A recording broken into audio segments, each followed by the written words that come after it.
श्री स्वामी समर्थ. सकाळी लवकर उठून अगोदर स्वयंपाक करायचा म्हटलं आणि आज नेमका मला उठायला उशीर झाला आणि बाबाला डबा पण लवकर द्यायचा होता. त्याच्यामुळे सगळीच घाई गडबड उडाली. मग म्हणलं चला पटकन स्वयंपाक तर बनवून घेतलाय, अगोदर डबा भरून घेऊया. भेंडी बनवली होती आणि वरण भात बनवलेला होता. ज्वारीचीच भाकरी बनवली होती कारण बाजरीची भाकरी नको म्हणलं म्हणून ज्वारीची बनवलेली होती. मग पटकन डबा भरून दिला आणि थोडंसं काम होतं म्हणून एवढी पॅकिंग करून उन्हामुळे मी बाहेर जाऊन आले. आता घरी आल्याबरोबर भूक तर भरपूर लागलेली होती. मग अगोदर जेवण केलं आणि मग भांडी घासून घेतली. थोडा वेळ आराम केला आणि मग आले होते कपड्याच्या दुकानामध्ये. आता इथं बसून तर आम्हाला बोर व्हायला लागलं होतं कारण त्यांचं पुढं कस्टमर सुरू होतं त्याच्यामुळे. मग मला भाजीपाला पण घ्यायचा होता तर तो पण मी घेऊन आले येता येता. मेथीची भाजी तर भरपूर प्रमाणात महाग झाली आणि कोथिंबीर सुद्धा.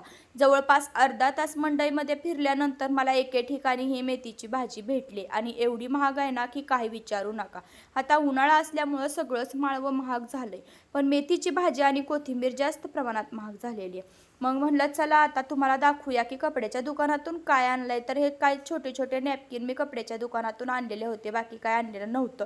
आता गरमीमध्ये एवढा वेळ फिरून फिरून एवढं गरम व्हायला लागलं होतं आणि त्यातल्या त्यात आम्ही चालत गेलेलो होतो त्याच्यामुळे भरपूर गरम होत होतं. मग म्हणलं चला थंडगार काहीतरी घेतलं पाहिजे म्हणून येताना आम्ही माझा आणलेला होता. चला तर मग आम्ही माझा मस्तपैकी एन्जॉय करतो.